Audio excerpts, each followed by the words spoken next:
Con una población aproximada de 250.000 habitantes y una extensión de 32.159 kilómetros cuadrados, la región autónoma del Atlántico Norte, ubicada en la parte noreste de Nicaragua, es la zona más vulnerable y empobrecida del país. Cerca del 75% de la población vive en situación de pobreza y extrema pobreza. Para quienes tienen empleo, el salario apenas les permite cubrir un 50% de la canasta básica y destinan el 80% de sus ingresos a la compra de comida. ¿Cuánto? Ajá. ¿Para qué? Ajá. Costa.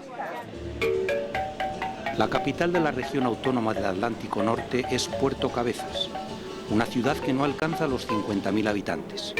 Desde ella se gestionan de manera autónoma los 7 principales centros de población, que son Bonanza, Prinzapolca, Rosita, Siuna, Huaslala, Huaspán y Mulucucú.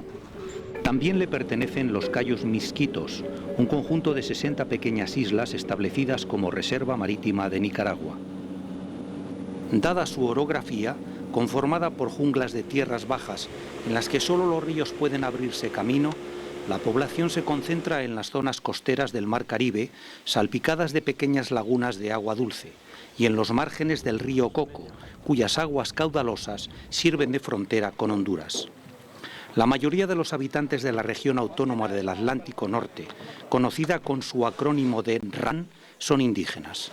La etnia más numerosa es la de los misquitos, que conviven con sumos, ramas, negros criollos, garífonas y mestizos. La forma de gobierno de estas comunidades misquitas es bastante peculiar. Cuentan con su propia legislación civil, laboral e incluso penal. La administra el Consejo integrado por el Huita, o juez comunal, como máxima representación, el síndico, los líderes y el representante del Consejo de Ancianos. No existe la propiedad privada. Para los misquitos, la propiedad comunal de las tierras es la base de su cultura y su existencia, por lo que en ningún caso pueden ser vendidas o embargadas.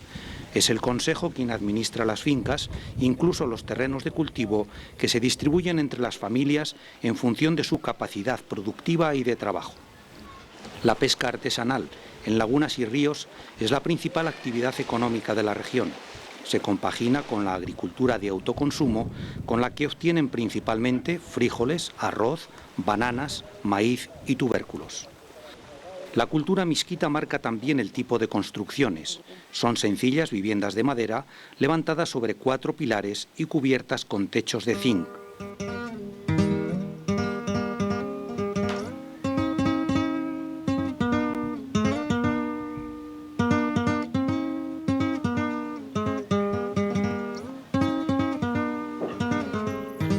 La comunicación entre las distintas poblaciones, muy alejadas unas de otras, es prácticamente nula, ya que los caminos de tierra que las unen suelen estar en muy mal estado y los rústicos puentes levantados sobre los ríos se ven a menudo destruidos por sus precarias condiciones.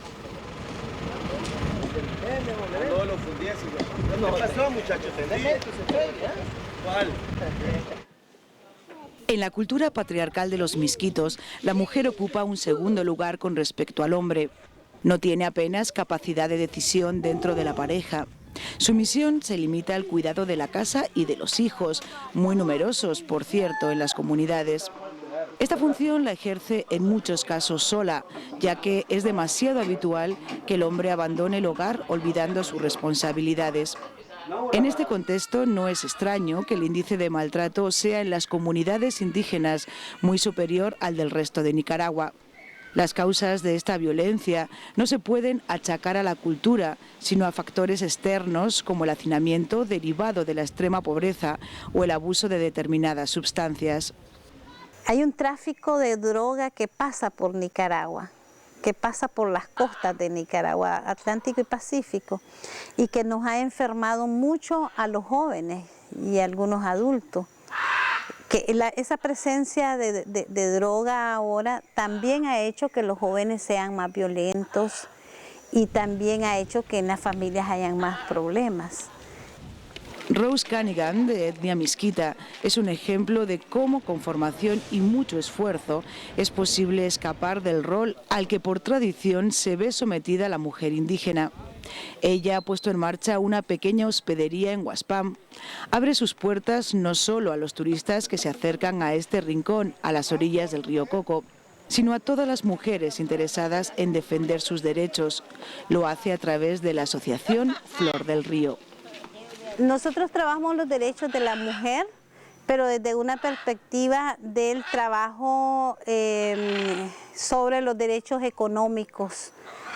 Con la situación de pobreza, entonces tratamos de implementar programas productivos en los que las mujeres, a la par de que vamos haciendo entrenamiento para sembrar, para aprender a comer algunas cosas diferentes y mejorar la dieta de la familia, también en ese espacio trabajamos los derechos de la mujer y los derechos de la mujer indígena, o sea que incluimos lo que son los derechos colectivos. Para montar un pequeño negocio, mejorar sus actividades productivas o simplemente para asegurarse la alimentación, las mujeres de la RAN pueden acceder al programa Hambre Cero. El gobierno les dota de una vaca, una pareja de cerdos o 5 gallinas que las mujeres cuidan con mimo. Es un programa que viene dirigido de acuerdo de género, ¿no? Atendiendo a las mujeres, principalmente que hay mujeres que son más responsables, que las mujeres son los que manejan mejor su casa, sus hijos. Gracias a estos programas, a la ayuda internacional y a los talleres sobre derechos humanos, las mujeres indígenas han comenzado a despertar.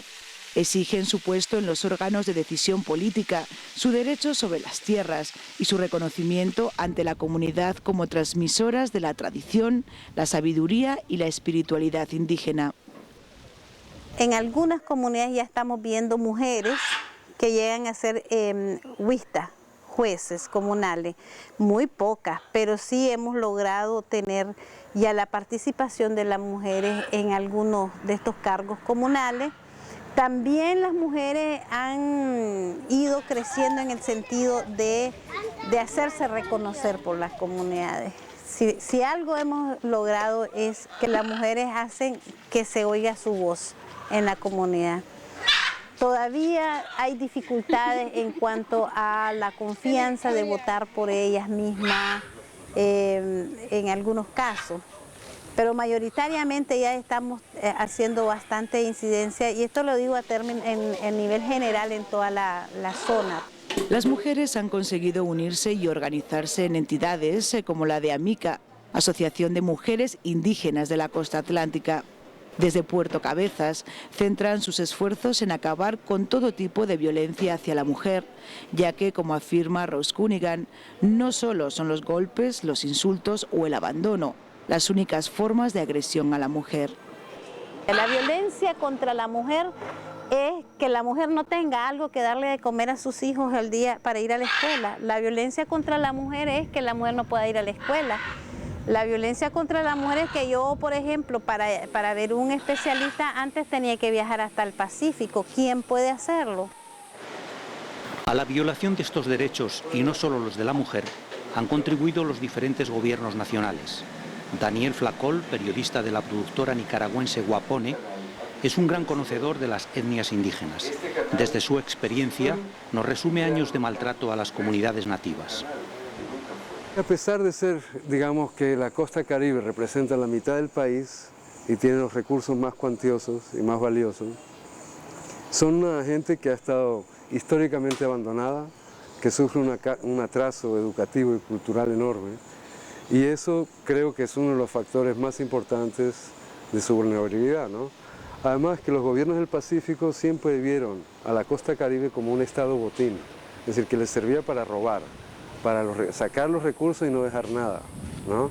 Y así es que fueron despalando, deforestando, y la situación que hay hoy, que es bastante dramática, y al mismo tiempo en el Pacífico los mestizos sin tierra cada vez iban yendo más y más hacia la costa atlántica y colonizándolo, pero de una forma no te voy a decir brutal, pero salvaje, ¿no? Es decir, que cortaban árboles, sembraban frijol y maíz 1 año, 2 años, después cuando las tierras no daban, se iban más adentro, montaña adentro. Detrás de los campesinos venían los ganaderos, que veían, como ya no había árboles, habían pastizales, fantástico terreno para su ganado, y después venían los bancos y compraban estos terrenos y así se fue privatizando lo que antes era toda una zona indígena, ¿no?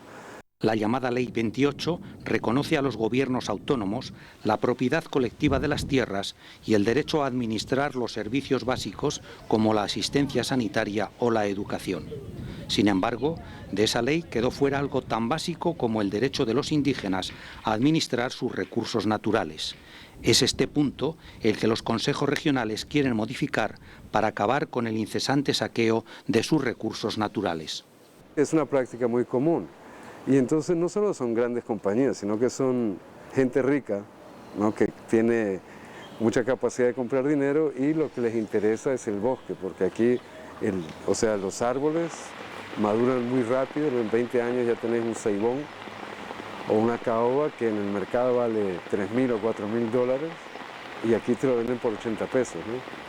La reciente ley de demarcación territorial se aprobó también para acabar con estos desmanes. Sirve para delimitar de forma clara las tierras que pertenecen a cada comunidad. De este modo se les concederán títulos de propiedad comunal para evitar intromisiones injustas de particulares, de empresas transnacionales y de ganaderos colonos expulsados de sus tierras. La tarea de delimitar los terrenos no está siendo fácil. Se tiene que acudir a la memoria histórica y a menudo hay desacuerdo entre las comunidades. La catástrofe provocada en septiembre de 2007 por el huracán Félix y sus consecuencias, aún hoy palpables, tampoco están ayudando precisamente a agilizar los trámites. El gobierno se vio obligado a centrar sus esfuerzos en la recuperación de una zona en la que, según datos oficiales, murieron más de 100 personas y se cuenta casi otro centenar de desaparecidos. Eran en su mayoría pescadores que faenaban cerca de los cayos Misquitos. El huracán les pilló por sorpresa. Nadie les avisó de su llegada. Los más afortunados consiguieron alcanzar la costa o refugiarse en los manglares. En el interior, la gente buscó resguardo en las iglesias, las únicas construcciones sólidas de la RAM. Los vientos de hasta 260 kilómetros por hora sirvieron para propagar durante meses la desesperación, el hambre y la incertidumbre en una zona ya de por sí castigada por la pobreza. Las comunidades más afectadas fueron Puerto Cabezas, Sandy Bay, Auyapín, Santa Marta y Cruquira. Ver 1 año después el bosque abrasado por el viento, árboles arrancados de cuajo que permanecen sobre las ruinas de lo que fue una vivienda o un parque, o casas que a duras penas se sostienen, nos da una idea de lo que fue la catástrofe. La tragedia que se vivió hace algo más de 1 año sigue estando muy presente entre los misquitos. Solo se ha restaurado el 60% de los más de 20.000 hogares destruidos. Son aún centenares las familias que, como en esta comunidad de Auyapín, sobreviven en precarias viviendas protegidas por lienzos de plástico, cedidos por las organizaciones internacionales como solución de emergencia. Huracán pasa peligroso. Nosotros primera vez que miramos esas situaciones. Primera vez. Ese tiempo cayeron todos los frutos que están aquí, cayeron, sin casa, sin nada. Ahorita como 75 casas no tiene zinc. Apoyaron 70% y 40% no están sin nada ahorita. Las aguas estancadas y pestilentes que dejaron las lluvias del huracán contaminaron los pozos, inutilizaron las letrinas y expandieron enfermedades de las que aún quedan secuelas. Las enfermeras que trabajan en cada una de las comunidades, como Elvira Richinal de Caratá, se ven impotentes para hacer frente a tanta necesidad. No tenemos buenas letrinas, todo está en malas condiciones. Pozos, en el tiempo de huracán un poco inundó, quebró los pozos. Y hasta el momento tenemos enfermedades respiratorias, muchos niños con problemas y no tenemos suficientes medicamentos para atender todo.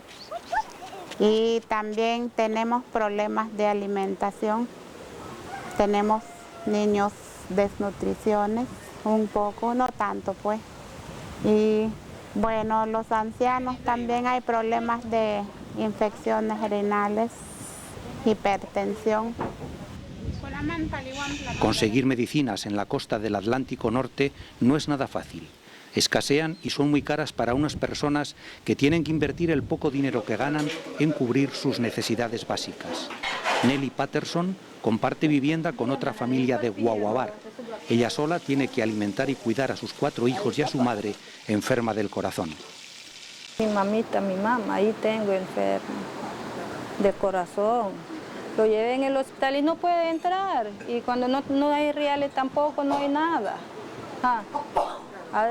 Por pobre se muere la gente. Sí, a veces el doctor dice, tiene que llevar en Managua y no hay reales, ¿cómo vas a llevar? La de Nelly Patterson no es una situación extrema. Nos podemos topar con familias que apenas cuentan con una comida diaria en prácticamente todas las comunidades de la costa atlántica afectadas por el Félix. Recibieron alimentos durante los meses posteriores a la catástrofe. Esta ayuda se ha ido reduciendo y a día de hoy son varias las comunidades asoladas por el hambre. Ellos en el aire veían en esa área que no afectan el viento, por eso no va a dar más comida. Pero como yo soy líder de comunidad que mira en esa comunidad, ese huracán afectaba mucho a plantar.